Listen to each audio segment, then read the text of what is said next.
as we sighed. It seems that the winds have stopped.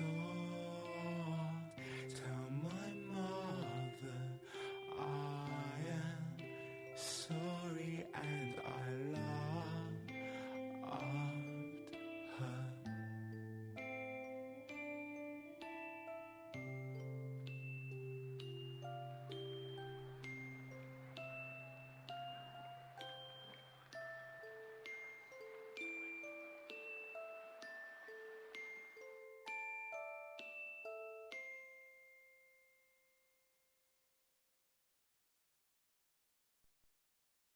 I am trying to be heroic in an age of modernity. So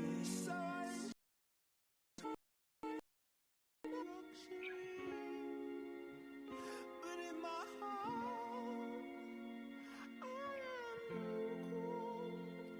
Nothing ever really touches me.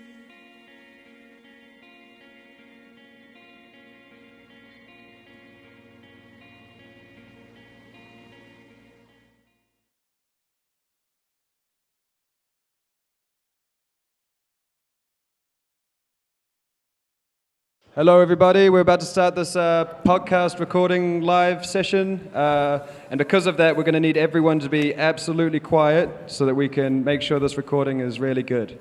So yeah, please welcome them to the stage, Ash Thorp and Mike Hill. Yeah.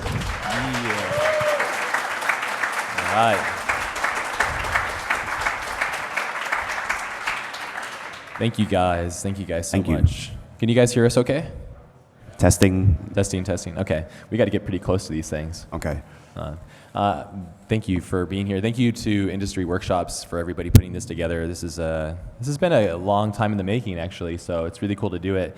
And also, just like a little segue is, I usually do these podcasts from my home. I'm usually in my boxers. And I never meet. He's in his boxers now. There's no trousers here.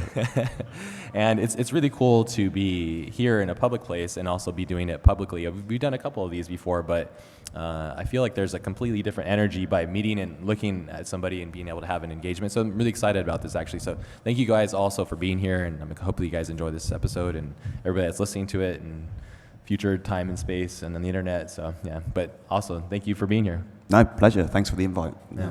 I'm really upset that I didn't get a chance to see your talk. I'm looking forward to rewatching it, but we're going to get into your theories on Terminator and all that kind of stuff. But some of the stuff I really want to talk with you about is design, because I know you're really in love with design. You're really focused on design, not just in props and all that kind of stuff, but also in story. Where does this come from? Originally, I became fascinated with story because I just got fed up of making meaningless stuff, or being at a point in a process with a design where I was trying to make a decision on what to do with it and not having any direction to go in. Just going, well, what difference does it make whether I choose red or blue here? It's completely arbitrary, it seems. Mm-hmm. And because I couldn't come up with a system for decision making in design, I just felt like it was meaningless to me. And that just made me start looking into what can design be used for? What is it doing when we use a design? And it's about enhancing people's experience of life, which sounds a bit cheesy. That's pretty accurate, though. But yeah, ultimately we design things to enhance living, and that eventually took me down a kind of rabbit hole of reading and studies until I eventually found kind of studies on mythology and storytelling as an actual subject. Mm. And then once I started reading that, it really demystified a lot of what I realized design is for unconsciously, but didn't have a conscious awareness of. And then once I started looking at films where guys, like Cameron or Spielberg were using design intentionally, it kind of made it really clear to me, how there is a system for making great design, and we should be learning that but as well as the technical skills. But yeah. We have so much technical skill in this room. So many people are excellent artists and design and visual kind of composers. but we don't really seem to have much discussion about the why we make the images or what they can do for people, you know, digesting them. So that kind of just sent me down a rabbit hole of all sorts of weird subjects, from psychology to lots of other stuff.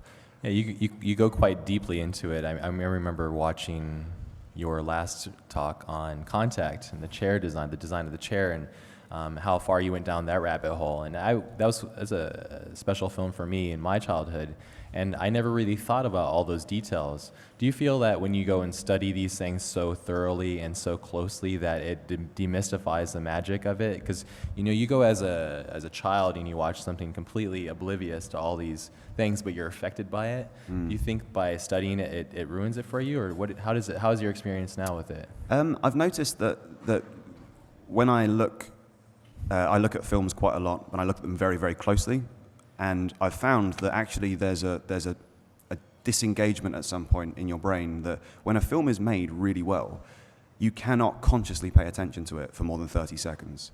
It overwhelms the senses and just becomes an experience, even when you're trying to concentrate. If you sit there and watch a great movie, for about 30 seconds you can be like, what's going on in this scene? How's the cinematographer composing this? How's the music being designed to help this experience? And within 30 seconds, you'll just find yourself just taking it in, and you're disengaged consciously. Mm-hmm. So I found that actually, the closer I look at it, it doesn't stop me from being able to enjoy a film the first time round.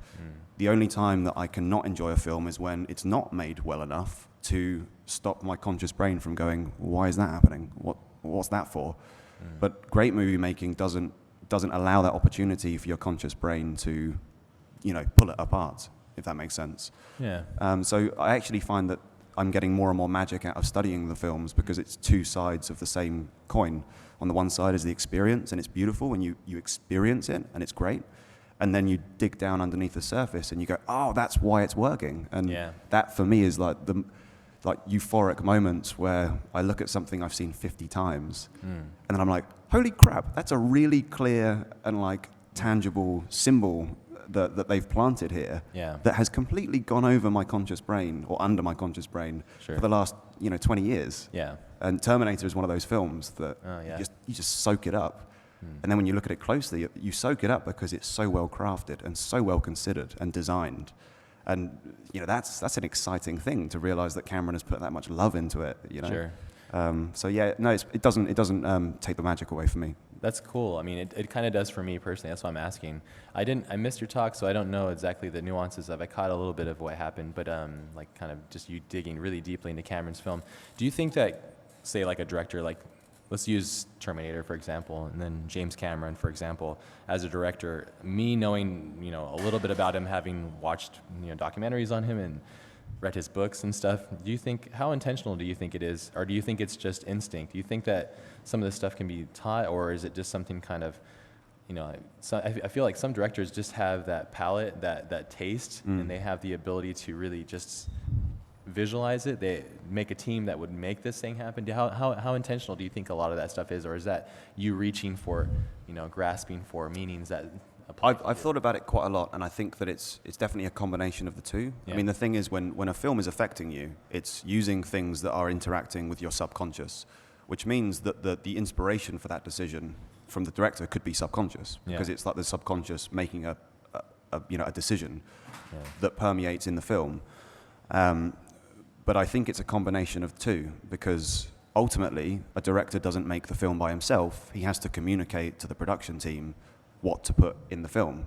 He has to communicate to the production designer, the cinematographer, the lighting, and if it was purely gut instinct, he wouldn't be able to articulate why or what they need to do. Yeah, it's and true. Yeah. I think I've noticed for sure when I put the audio commentary on for Contact, where Robert Zemeckis talks with the VFX. That's a good one, actually. It's a really good one, yeah. If you haven't listened to that, if you like Contact, I highly. If you're okay with ruining, demystifying some of the magic, I would say go and study that. Yeah. Yeah. It's really useful to hear the guys talking about the development while you watch it. It's really, I love it. But what I found was that when I listened to Contact, for example, the scene, I went to inquire whether he mentions any of the stuff I talked about. Yeah. And I went in and I was like, what's he going to say? And he does explicitly say that he was really proud to get the Joan of Arc association in. And as soon as he says it, he backs away. He's like, oh, I shouldn't have said that. Like, Sure. because directors don't want to expose, they don't want you to know that they're carefully manipulating your unconscious. As soon as you know that's happening, it does change your interpretation of the naturalness of the movie. You're talking about, yeah. Yeah, and as much as I think that considering we're all making stuff, we're making games, we're making movies, we're making entertainment, if you don't want to know these kind of things that are happening, then that really limits you as a designer, because we're supposed to be the craftspeople that make experiences.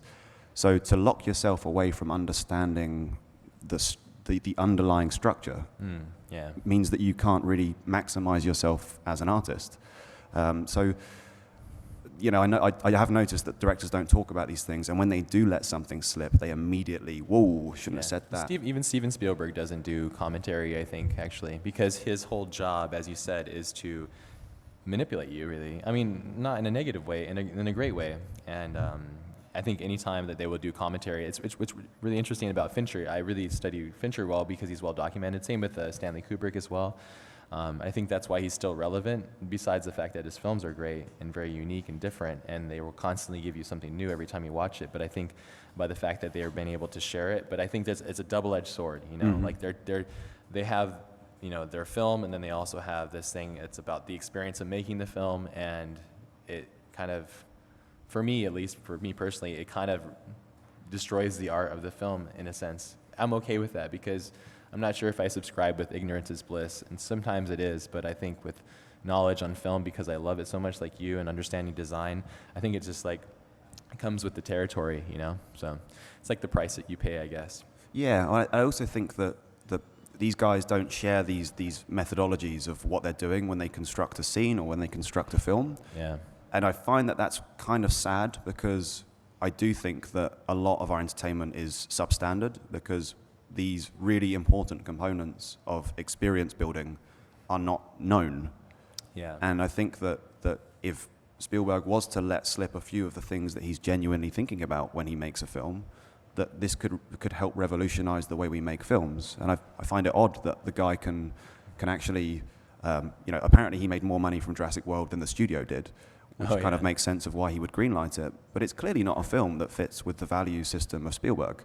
Yeah. So he could have, I feel like he could have, after, you know, I don't know, at least a more moral film. You really never know with somebody that's so far away from our reality what they have to deal with on a day-to-day basis. So it's so hard to really understand exactly their choices and why they would make them. And their pressures and the situations are, you know, He beyond us. probably did it to make a paycheck, possibly to go do a film that he was always wanting to, just didn't have the capital to do so. Yeah. You know? So he could don't get me wrong. I'm not criticizing. I love Steven course. Spielberg, and the guy's done more for. In a really, this sounds really cheesy, but I'll tell you anyway. I found out last year that my dad was telling me that he took me and my sister to see Hook back in, was it 1992 or something? 93, something like that. And I would have been about 6 or 7, something like that, and my sister was 2 or 3 years older. And we were obviously just watching Hook and watching, you know, men in tights flying around the skies and go through this little adventure. And it's not one of my favorite Spielberg films by a long stretch, but my dad said that during that film, he had the crystal clear realization that he was never his work over me and my sister, because he was watching the character in the film, Robin Williams' character, basically lose contact with his kids because he was neglecting them through work. And he made a decision that he was never going to miss our sporting events from school, because that's what happens in the story. Now, if I can actually have one anecdote in my immediate family of Spielberg affecting a major life decision, and millions, billions of people have seen Spielberg's movies that all have these values, then it's impossible to quantify. But this guy could have had a bigger kind of impact on society than Gandhi. In fact, likely did, because he's building in psychology, it's called soft paternalism. It's taking advantage of people's psychology to help them live better lives, which is the opposite of propaganda, which is what Transformers is, which is basically trying to get people to sign up to the army by building the association of if you sign up and become a soldier, you'll hang out with cool transforming robots and meet hot chicks. Yeah. That's why the works. military gives Michael Bay full access to all their new hardware, so he can show it off and basically promote the military. Now, soft paternalism, Spielberg, propaganda, Michael Bay. They're both designs, though. That's the interesting thing. I was talking about the swastika, the design, the branding of Hitler and the swastika, and how brilliant it is, but how horrible it is, but how brilliant it is. It's effective, brilliant design. Incredibly brilliant, yeah. But its horribly used. moral values are repugnant. So it's really cool, the effect that Hook had on your dad, though. I mean, that's again the immersion of things. What do you think that's going to be happening with like storytelling?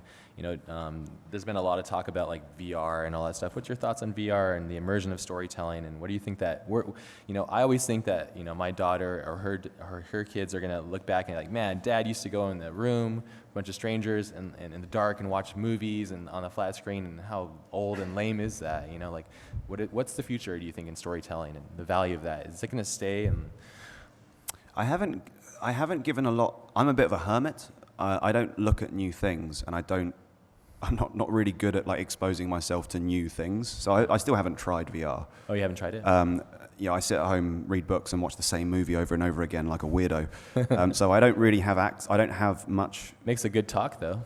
Yeah, well, yeah. Occasionally, there's a payoff from it, but I think that VR is going to have to completely change the rule book on conventions of experience, because it can't use any of the it can't use most of the conventions of filmmaking, and Spielberg's already recognized this. You cannot direct the attention of the audience in VR. Yeah.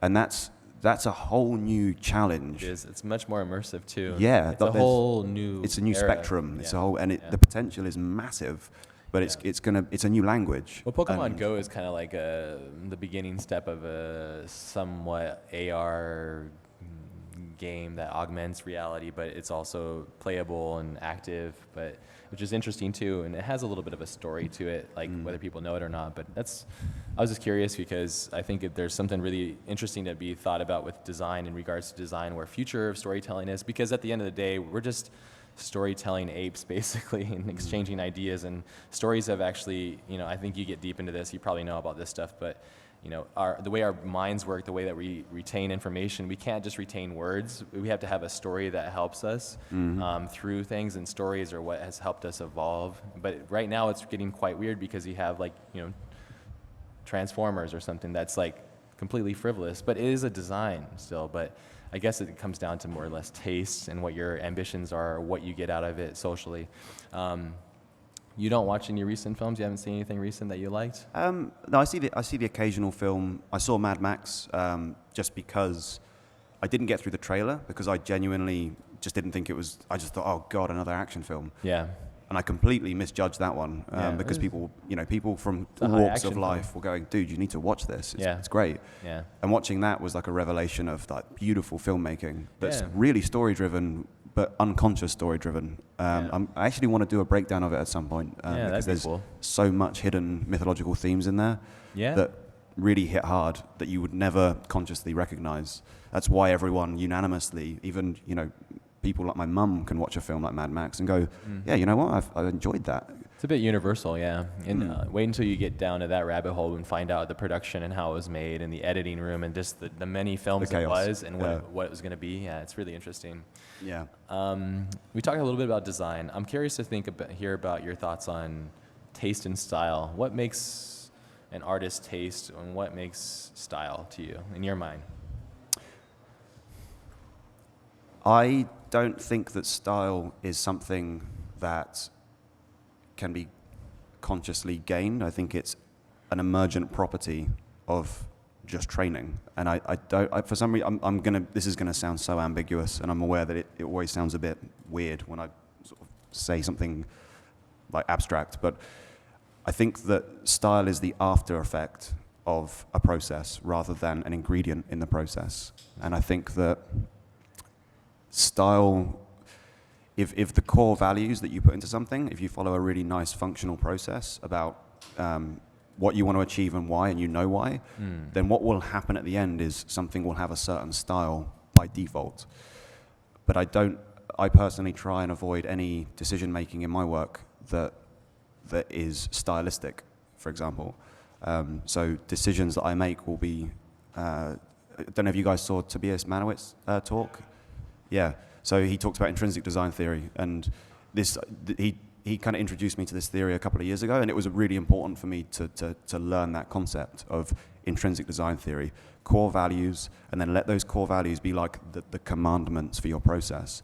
So that in any given design situation, you say, what should I do here? Well, I know that the first thing on my list of commandments is that this is not in science fiction future, this is realistic future. And then there's all sorts of secondary requirements for that commandment to be fulfilled. And if you follow the commandments, then the end result will be this consistent kind of tight package that will have its own style by definition of following a process. I guess when something hits us hard stylistically, it's because it's pressing some button in us innately. Yeah. So some people do have these really beautiful, unique styles, but it's a byproduct of their internal rule system in their process. And that sounds ambiguous. I know I need some graphics to display it It's a as bit a meta, concept, but it's a bit meta. But effectively, you're making millions of decisions in your brain when you're making a piece of artwork. Just the simple act of picking up a pencil is one of the biggest miracles in neuroscience. The amount of calculations your brain makes to simply move the muscles is incredible. And it's the culmination of millions of micro decisions. And that's what eventually leads to a finished product that has style. So I think it's unique to everyone. It's just a matter of really intensely overwhelming your brain with thinking about it. Thinking about it when you're walking down the street. Think about your design. Think about the effect of every, decision you make when you make a painting. Think about why you're using certain colors. And I think once you start untangling that thought, you start to realize, maybe that's just a habit that I've developed that is limiting my work, or maybe that's something that's enhancing my work. And it's about the pushing and pulling of that kind of thought process, I think. How important is Does that make any sense? I'm not sure if it makes sense to me. Yeah, I think that there's a lot of interesting things that you touched upon, and I think one of the things that you keep mentioning is self-evaluation. How important is self-evaluation? Like whether it's of other people, but mostly yourself. But when you go through your process of making the work that you make, how important is it for you? Do you feel that self-evaluation sometimes get in the way and hinders you from actually producing great work? Do you think that sometimes work just comes out effortlessly, or do you think overthinking it is what the art is itself for you?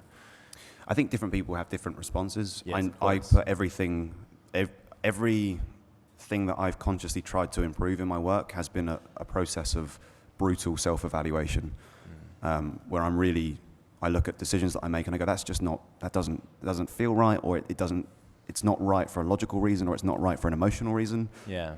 But I don't really hold much sway in other people's opinions of my work, not because I'm arrogant, but because I've already got enough internal critique. I don't need to muddy the waters with further opinions. I'm still working. It'd be tough with client work then, huh? To have that. Yeah. How do you navigate that then? Because your client is the one that's paying you for the job, and whether that's part of the rules. It's like they have a destination they need you to take them to. How do you navigate that? Is that a tough thing for you? I consider every brief to be like a technical task, like an engineering task. So, for example, if someone asks me to design a vehicle, I don't go, cool, see you in 2 weeks, I'm going to go and design a vehicle on what I want to do.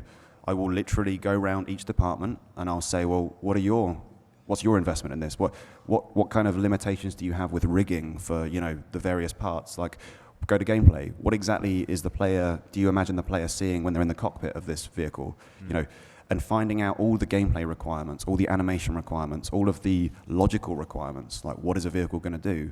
And the more you collect information from everyone in the studio, first of all, everyone recognizes that you're paying attention to their needs. Yeah. And then you create a beautiful list of constraints that forces the design out of the ether, because you go, if I can't do that and they need that, well, that locks down this potential pathway.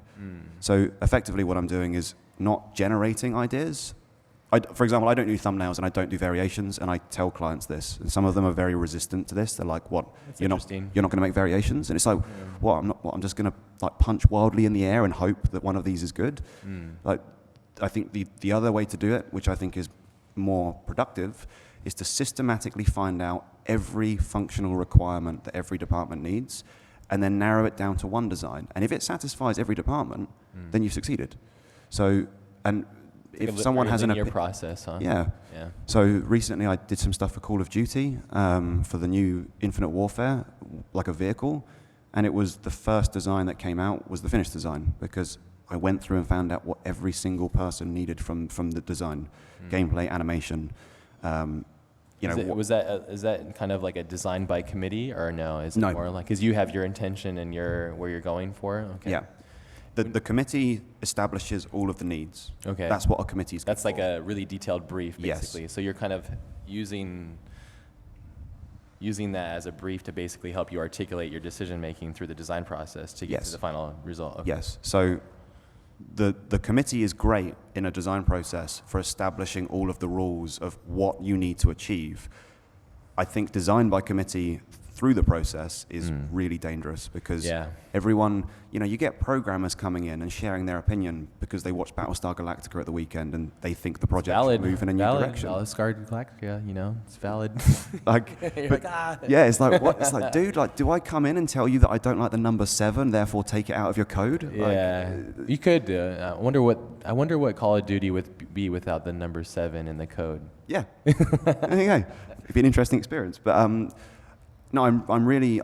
This makes me sound like a dickhead, like as if I'm like, no, I'm doing it my way on the highway. Like, I really care about satisfying every department. Yeah, I'm getting that. And it's that initial care that will lead to a good design. It's tough to care so much about what you do and not feel like the world thinks you're a dick. It is, because no matter what you're gonna do, there's somebody is gonna be there that you're gonna hurt their feelings because your opinion is so strong, because you have such a strong, vision in your head or whatever it might be. That's a tough one, and navigating those social fields is really difficult. I'm not very good at that, by the way. Like, I piss off too many people. But I'm okay with that, because I know I will never hold my ground in a design discussion for the sake of it. Okay. If someone comes up and says, dude, that's not right because we need it to do this, I'm like, cool, we're changing it. Yeah. But if someone just goes, well, you know what, like, that's not the way I would like it to be, well, so who cares? Like, who are you? Like, that's like opinions without knowledge are really quite annoying, and everybody seems to have opinions, and most of the time they're without knowledge, and it's really quite upsetting, So, but that's just a common trait, especially now when you have like the access to Facebook, and it's so easy, or Twitter or whatever, to throw your like uneducated opinion about something out there, which is like, it's just part of it though. So let's not go down that rabbit hole. Dream project, dream job for you, what is that? I'm trying to work that out for myself, actually. I don't know. I'm kind of going through a transient period where I really, maybe other people will feel the same way. I'm just a bit perplexed by what it is that I want to do. Okay. I really don't know. So you're kind of in transition, kind of figuring it out? I'm in transition. For the last 2 years, I basically work to save money, and then I become a hermit for a couple of months, and I read books, and I read a lot, and I make lots of brainstorms about things that seem... Is this a common thing for you? Yeah, this is just my pattern.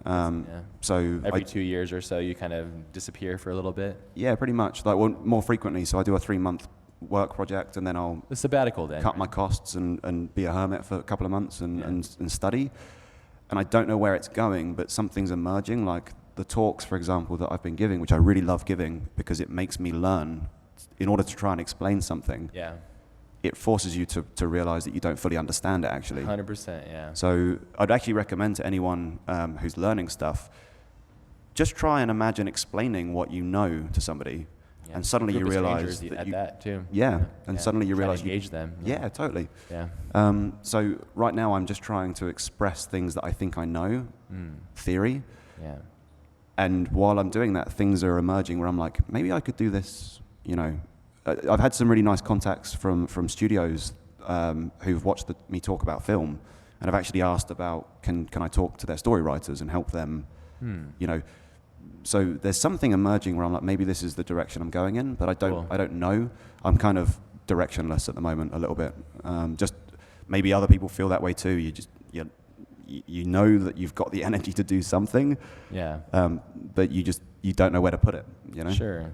Well, you're putting the energy, and I think it's coming across, and I think it's resonating with people. So if there's ever a time, I mean, I've said this many times, if there's ever a time to do something quite bespoke and unique, it's now. You know, there's YouTube celebrities, there's quite a few people that I've noticed on like Vimeo that dissect films, and they do a really great job. They curate it. They go, there's like the Nerd Writer. Have you ever watched any of his stuff? He does a really great job. Whether his opinion aligns with my own, I still think it's quite great. And I think the thing about the internet, if you have a really opinion, no matter whether it's good or bad or I agree or not, there's audience for you, you know, and I think it's actually quite interesting. I'm curious to see where all this energy and effort that you're putting forth is going to go and create for yourself, and you know, whether you're going to start here and you're going to go to the next spot.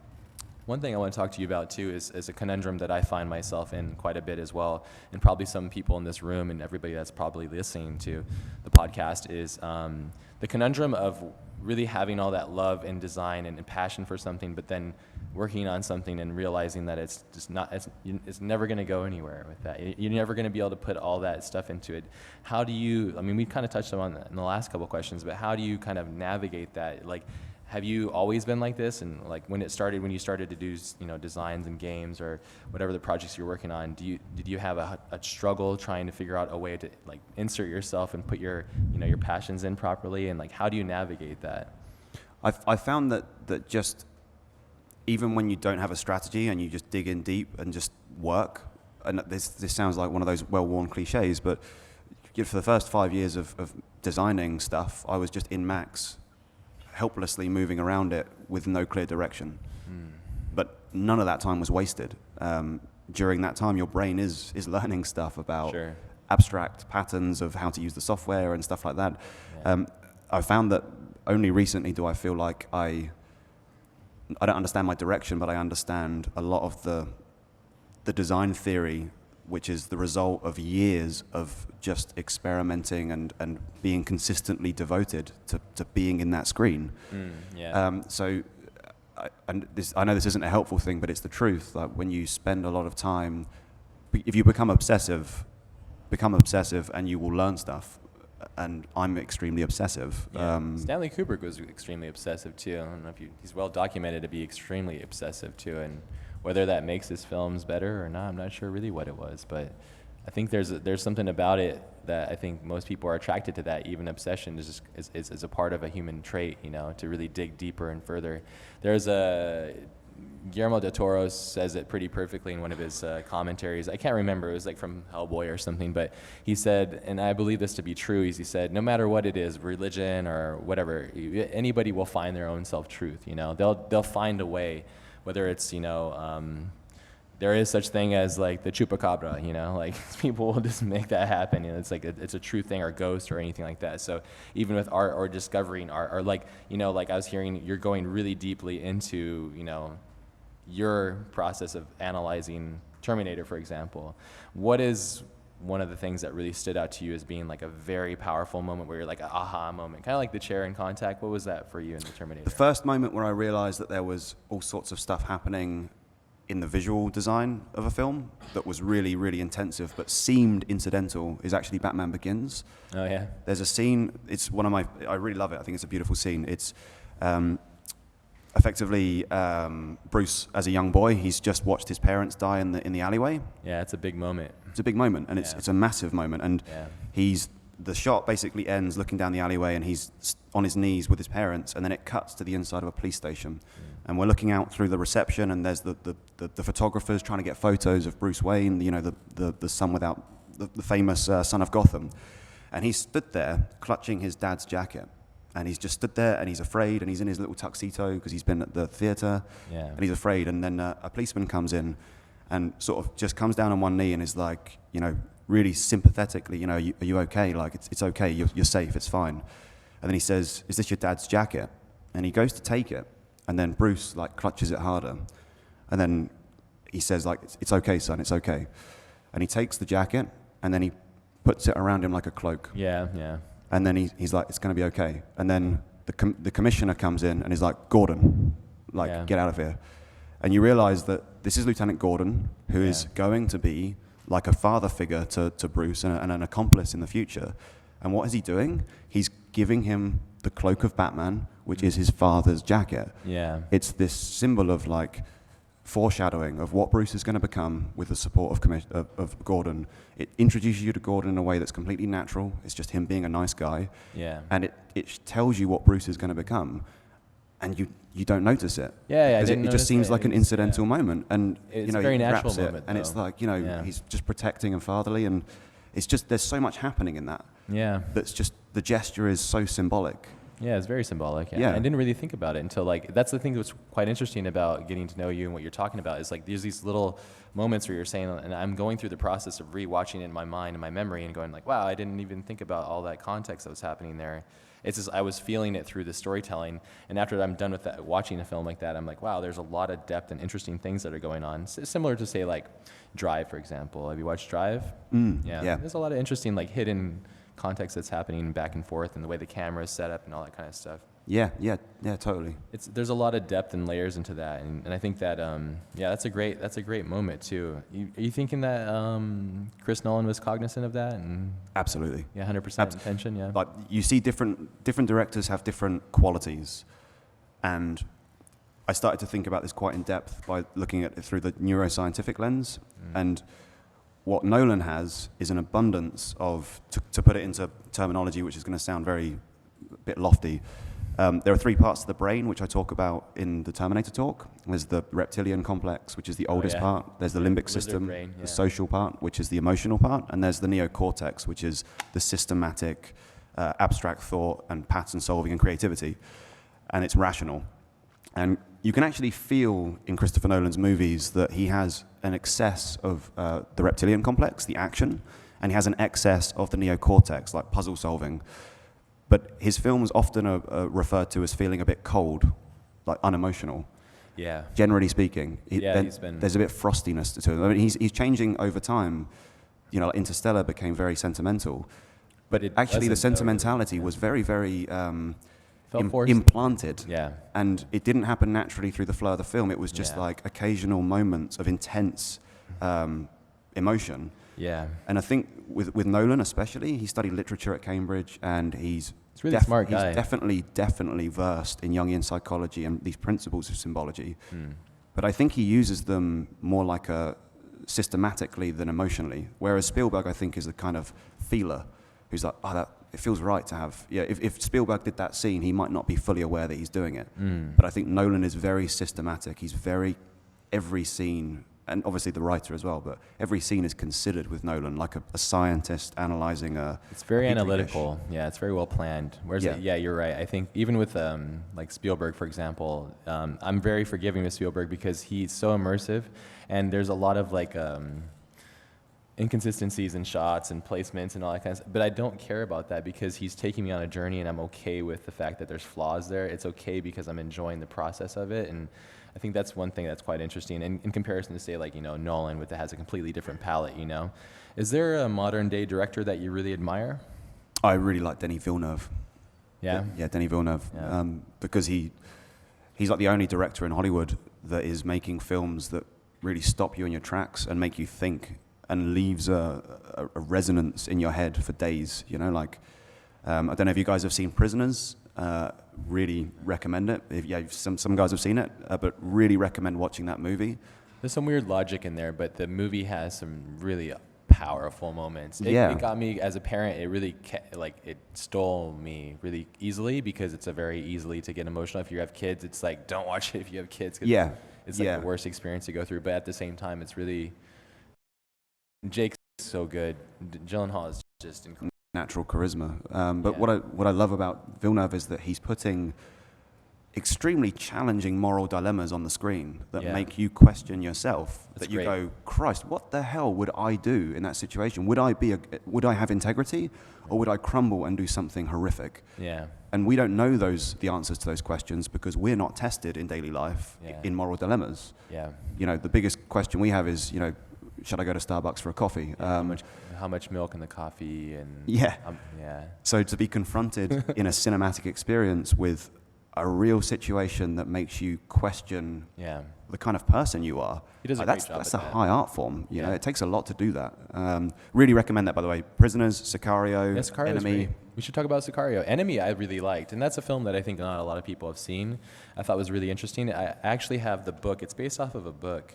I can't remember the name of the book, but I remember watching that for the first time. First off, the score is incredible. Those two guys that make that score, incredible score. There's a couple tracks on there that are just insanely good, and I think, you know, we should talk a little bit about scores and manipulation with that, because you talk about Star Wars without sound, and what kind of film is that? It's really non-existent, really. It is there, but it's not. It's like, I feel, for me personally, I think, you know, a good score is 80% of the film experience. You know, it's like, it's so much that's just pushing you through the actual experience through it. But I felt like Enemy had a really great job, did a really great job of having the score and the tone and the way it was kind of edging you along. I think like The Master had it too.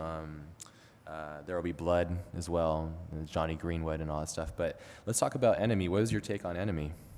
I've only seen it once, and I know that I need to see it more than once to have a real. It's an intense. Enemies. You would love that. You would go so down that rabbit hole, because that film is for rabbit hole thinking people that just get into the nuances of symbology, and it's like it's full of them. Yeah. Yeah, totally. And it's obviously psychology. It's pure psychology. It's, you know, one guy's internal state of mind being shown on the screen. Yeah. Through metaphor, effectively. Yeah.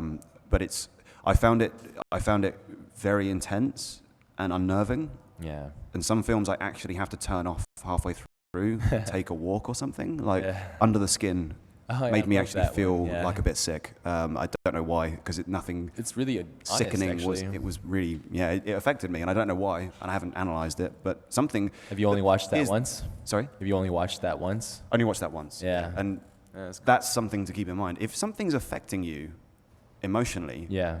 something is happening. Yeah. Yeah. So it's not like Well, it's an it's intention. not black magic. There's something in the mechanics of the story or the experience that is affecting you emotionally, and that's not completely. That's obviously not coincidence. There are mechanics. There's causal things happening that create that. So there is something happening that's worth analyzing. 100%. But Enemy was the most challenging film that I've watched from Villeneuve that I found tough. Again. Oh, it's Prisoners, I just found visceral. I was like gripped. It was easy to digest that film, I think. Yeah. Whereas Enemy, I think you have to go for the ride, and you have to really pay attention to certain things, and it'll pull you in and out through the film. So it's a little bit harder to watch, I think. But then you go the full spectrum to Glazer's film, you know, Under the Skin, which is like, it's like, it really gets you internally. And that's, again, when I read like a horror novel, I want to be scared. When I watch an uncomfortable movie, I want to feel uncomfortable, you know. The film I was recommending you watch, and I've said it many times, is by Justin Kurzel, who directed Snowtown Murders. You should watch that. It's really interesting. It's a really powerful film. Talk about uncomfortable films. It's really great, though. Yeah, I mean, the cool thing about that is, I can't remember his name, but he's doing Blade Runner now, which is really awesome. I think he's going to do a really interesting job. If there's anybody out there to do it, I think it would be that dynamic duo. You got his DOP. I'm drawing a blank now. What's the DOP's name that's doing? Deakins. Yeah, Anthony. Yeah, or Roger Deakins. Sorry, who did No Country, and he's got a really exceptional eye for, you know, putting things together and, you know, really capturing the core of the character. You know, because you only have, you know, this two-dimensional image that you're watching, and the way that he uses light and stuff is really suggestive. Lost my train of thought, but I wanted to ask you about a couple other movies. There's one that I wanted to ask you if you've seen, is It Follows. Have you seen that film? Yes. Have anyone seen It Follows? Yeah. Yeah.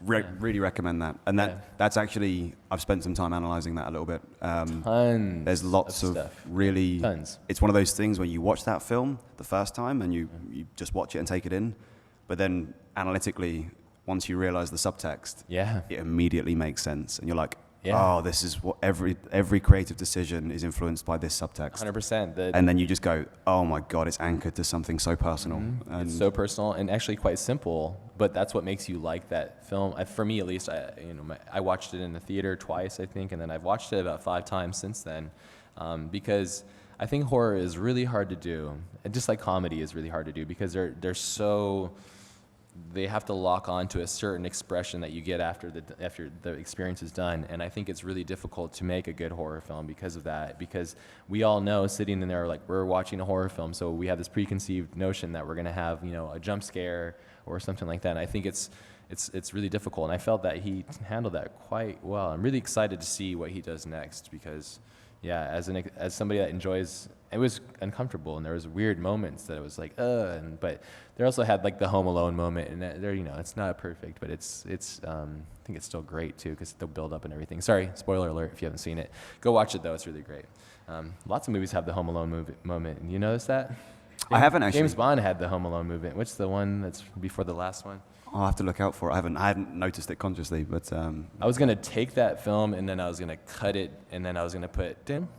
yeah, love it. Yeah, that's a really great film too. And again, talk about powerful score. You know, Well, what I love films, but I love more than any other film. I love films that are universally accessible. And the more I've studied films, the more I realize that actually, I want a blockbuster. I want a film that everyone can watch together. I love the idea that I can show a film to like my parents and, you know, my sister. yeah, And we can sit down and watch it together and talk all about it. feel it, you know, like Yeah. that's the highest art form. To get deep into the areas that everyone shares is like, wow, that's amazing. Like, I went to see Inside Out last year, and I went to see it by myself, and then I took my sister, and then I took my sister, my mum, and my dad. Pixar And I was like, film. this is just amazing. Like, Yeah. and Like, got a lot of- you know what's amazing about Inside Out is that it's a resource for families to communicate with. Like, once you see Inside Out, it demystifies, almost like clarifies some of your internal states in a way that you can almost reference it. If I had seen that film when I was young, interacting with my parents, we could have almost made a joke out of what was happening with the anger and the disgust, you know, like, Yeah. and it allows They people personified to go, it really yeah. well, So yeah. you go like, well, right now anger's kicking off, like, and Yeah. you can kind of go, yeah, let's see it through that lens. As soon as you can personify those things, I mean, I think that's what that film does really well. But as soon as you personify things, like, you know, if you read The War of Art, No. yeah, because he personifies. I talked about it a little bit, but he personifies, you know, procrastination. Because I think he's talking about just, you know, what gets in the way of most people's success, and procrastination's a big deal. I'm sure you probably experienced it. Everybody in this room probably has. I have at some point in my life.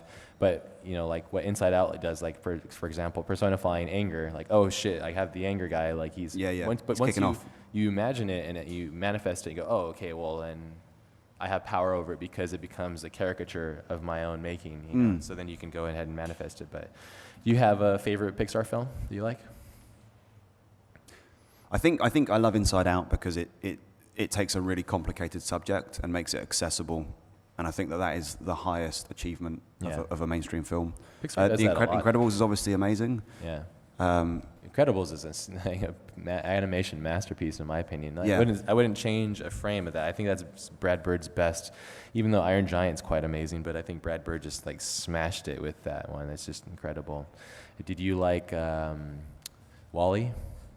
yes, because it's brilliant visual storytelling. Yeah. It's a silent film for the first hour, and Yeah. he's this relatable little dude, and he's like got such a nice temperament that is so like high in moral value that you cannot dislike the guy. It's And pure he cinema. commits He's just and- acting it out, though. Yeah. You're just watching it, and again, universal. You talk about universal access. I mean, it's half the film is completely ability. Like anybody from any language and any culture can sit there and watch it and consume it with no disruption between it. You know. So you mentioned blockbusters. What are some of your favorites and why?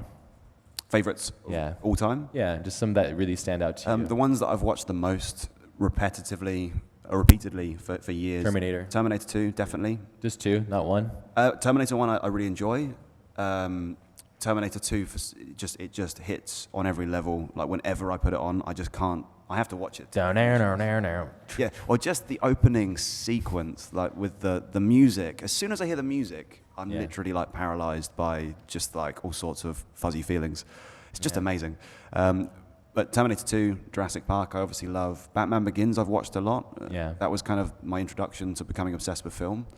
Batman Begins started it all. Batman Begins is if you haven't seen it recently, it is if only superhero movies would go back and reference that origin story. They were really trying to. I think that's what happened with Marvel. They were like, let's make this really serious, but you just can't, because you can't take a Superman who's basically Jesus, and you can't make him Bruce Wayne. Bruce Wayne's a human being that's dealing with moral conundrums and stuff. So putting them together, I just don't. I understand. I understand the logic. The I'm not talking seed about of that movement was like marketing, and Yeah. it may work in a comic book. It doesn't work on screen.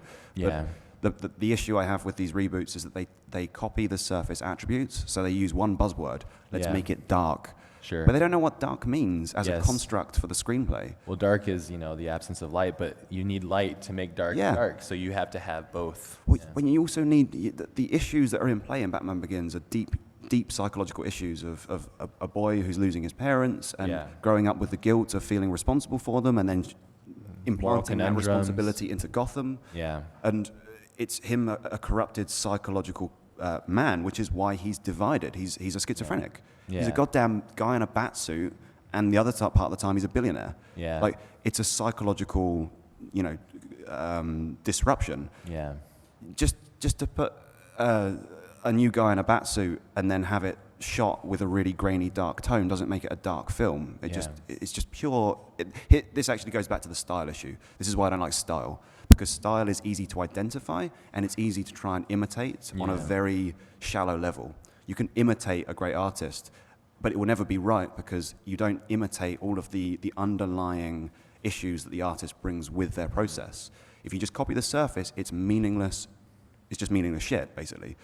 And superhero movies, if they would simply look at the structure of Batman Begins, The Dark Knight, it's so structured, it's so filled with psychological ideas, so filled with philosophical ideals. Like the Joker, for example, one of the most successful characters in modern contemporary cinema, really is a owned it. personification of an idea. Yeah. He doesn't have a backstory. Yeah, which is His great. backstories are constantly shifting. Yeah. You want to know how I got these scars? He's not a person. Yeah.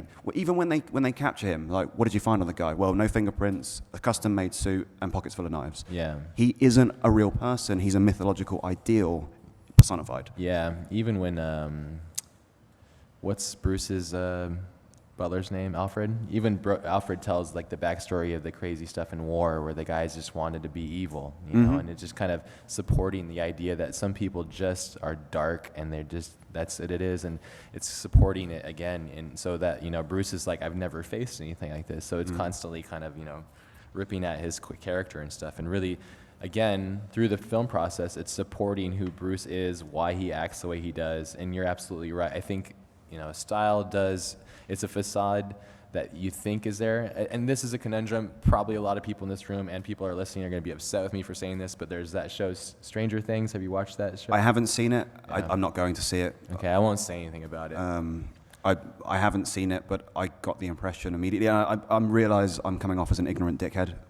If you haven't seen it, it's tough to make an opinion. Yeah. I haven't seen it, and I'm not going to. Yeah. Are you not gonna I've watch heard it? I've heard enough. Yeah. Like when I decided not to watch Mad Max, I heard things from people that completely swayed me back to seeing Mad Max. But I haven't seen Stranger Things. But everything I've heard from people puts me immediately in the side of. Yeah, I'm not gonna. You're quite similar to me. You don't like to watch stuff that you don't like, but I have friends that I admire that have really great taste, and they love watching stuff that they hate because it helps them really understand why things don't work. Do you feel that you're missing out on something if you're not watching something that you can learn from in a negative? For me personally, there's only so much time here, and I only want to watch stuff that I like, and I only want to learn from the things that I like because I know why I like them. Are you similar to that way, or are you kind of? No, Okay. I don't have a kitchen anymore. I have a film analysis room, and the walls are covered in Jurassic Park notes. And Going like balls deep. No, into this. I'm a hermit. Like, I'm a weirdo, totally like a social retard. You're doing okay. You're talking in front of a crowd here in a podcast. So. I'm socially competent, not socially willing. I don't see the value in watching when a film is constructed from a position of chaotic, extrinsic. A process driven by completely random needs. Like the marketing guy does a focus group, and then halfway through the film changes the intention. Then they send the edit off to 3 different people to test. Like just like basically Doesn't it like hurt rolling your soul the that goddamn those dice. films do so well, like Fast and the Furious or something? That's just like, what the fuck? but they do so well, and you're just like, where am I at? Am I on the same planet as the rest of these? They do well because there's not an alternative. Escapism or something? It's escapism, but there's also nothing else on offer. Like there's stuff. There's not stuff. A lot of the other stuff, I think, though. I love the technical ability of a film, like Fast and Furious. Don't get me wrong. I'm not tiring over a film as a film. Yeah. I love the Fast and Furious. Transformers are excellent technical achievements. There are geniuses contributing to these films. 100%. Yeah. But the core vision of the films is fundamentally flawed, which is why they're emotionless and stale. And Fast and the Furious, I watch it and it's spectacular, and I'm happy to watch 5-minute slots of incredible stunts. That's how I watched the Transformers. I was like, okay. Watch a little bit. And I just looked at Yeah, it's built for the internet. It's built for YouTube. Yeah, it's built for YouTube, yeah. What kind of mindset does Michael Bay have that he thinks that 3 hours of it is like in one sitting? How dare he, Michael Bay. Once again, I'm arrogant. I don't care. Well, you need to have the full. It's shit. Yeah, you need to have the full spectrum, though, right? We can't just have what we like. You have to have the stuff that isn't, because I think, again, as I'm going back to the original question, it's like we need to have things that support our opinions by the things that we don't like, And I think it's important to understand why those things don't work and why those things, No, you're right. You're right. But I find that the value in, if you watch a film that has no underlying structure, all you're going to learn is that it has no underlying structure. If you watch a film that has brilliant structure, you could study it for your entire life and still never fully comprehend its brilliance. It's like a great friend. Basically. You can either watch 100 movies at a very shallow level, or you can watch one movie to such a depth that you understand every single piece of its anatomy. Okay. And for me, I'm in that mindset. Like I'm not saying that it's bad to watch lots of films. Yeah. The human spectrum is filled with lots of different emotions and reactions to things. And I'm not saying that my way is right. I'm saying that I need to watch one thing to a deep level. And for me, I don't have enough hours in the day to go and waste 3 of those hours on robots kicking each other to death. Yeah. It's a beautiful spectacle, but there's also been 5 or 6 of these things now. I'm not seeing anything new that I didn't see in 2007. It's the same with the Fast and Furious. There's like 20 of them now. It's like CSI or something. I don't know. It's like franchising it. But I don't know. It's like, even like the Kardashians or Donald Trump. I think, the shitty kid cries the loudest, gets the most attention. It's like, why? But I get it. It's a psychological conundrum. We have 5 more minutes, so I'm just letting you know. I hope you were not expecting a positive, happy Mike. I'm just like a seething ball of anger. We're keeping it real, guys. No, I mean, but there is. Okay, let's do some positive stuff then. Let's talk about positive. So, because I think there is a ton of positive things when you recognize brilliance and you discover it yourself. And I think when you study brilliance, whether you realize it or not, you're trying to achieve brilliance internally, right? Mm-hmm. Would you say? And you're trying to figure out the formula. Mm-hmm. The problem is, I think that there is no formula. I've been searching like high and dry. I'm only 33, so I have many years to try and search for myself. I'm going to do my best to try and make my own film, and whatever that happens, it's going to be, a culmination of my own taste. Mm-hmm. But how do you, one thing I want to talk about before we close this off is, when you're going through and you're studying these films, whether it's like a film that could use a little bit of help, are you reprogramming it in your head? Like when I watched the new Star Wars, I was like, like what? And so I started thinking about, how I would reconstruct those characters and move things around. Do you do that as well? I rewrite the script, like not word for word, but I rewrite it and kind of figure out. Do you ever try that? I do a number of things when I watch a film. One of the things I do is I get it straight into Premiere, and I start cutting up the scenes, and I start color coding segments that represent different parts of the thread. Wow. So scenes, for example, in Jurassic Park, I went through and identified all the scenes with Al and Ellie and color coded them in a specific way and moved them to different timelines. Ah. And then I move around the film randomly. So I'll chop and just completely flip scenes in completely different places, and just see what the juxtaposition there is. And then you suddenly start to see that there are some things that actually fit together, and you realize that actually they're designed to fit together, but they're just sequentially separated. And interesting. I do all sorts of abstract, weird stuff that would probably unnerve my parents if they saw me sitting in my underwear in my kitchen surrounded by Post-it notes and Premiere with cut up segments of Jurassic Park 20 years after it was made. But the reason I do it is because I'm looking for abstract patterns, and I'm looking for not necessarily what was consciously constructed with the film, Sure. but I'm looking for what is making me react to this film. Yeah. And I do believe that there's a causal logic behind it, and I do believe that the more understanding you have of that causal logic, the more you might have the possibility of recreating the genius and that the experience that I'm in a different position. I think that actually things are understandable. I'm never going to learn all of it, of course, but Sure. But I That's think beautiful, though, right? You'll Yeah. never know it all. never know it all. Yeah. There's something that you're going to learn every day. Isn't that beautiful, though? Like Yeah. the idea that there's something that can change your life. I always think that a brilliant idea is literally in your grasp, and you just have to like kind of reach out and grab Yeah. it. And by reaching out and grab it is picking up a book and reading it and being and analyzing it and understanding the thought. The thing I love about books is being able to go back to somebody's mind hundreds of years ago and go like, wow, you're thinking about some weird stuff here. This is great, and really being inspired by it. I guess we could wrap it up. Do we want to do questions or anything? Maybe like a couple minutes? Well, if we do questions, I could repeat it in the mic, and then people that are listening to it. How about like 3 minutes of questions? Yeah, 2 let's minutes? do 3 minutes. 3 minutes? Okay. All right, first question. So have you come across like a film that's been very well constructed, but in a bad way? So like you were saying, Terminator teaches you stuff that he's put subconsciously that is good. Have you come across stuff that teaches you like bad? Well, there are films that use really, really well structured, like Godfather, for example, is structured in exactly the same way as a monomyth. And what it teaches you what it shows you is characters doing morally bad things, but it's framed in such a way that it doesn't celebrate those bad things. So it teaches you by inverting the moral spectrum, by saying, well, here's Michael Corleone, he's a good guy at the beginning, and now he's bad. I've yet to see a film work that has a good structure but has poor moral values. And I think that it's because humanity just rejects that. Storytelling. It's deeply, basically the Doesn't structure. resonate. Yeah, totally. Like the structure goes hand in hand with the values, and humanity knows what is good and bad. Like we naturally know. We wouldn't have survived millions of years if we even gravitated slightly towards default evil. We become evil over time. And if a story, like I think for me, I ranted yesterday about Jurassic World.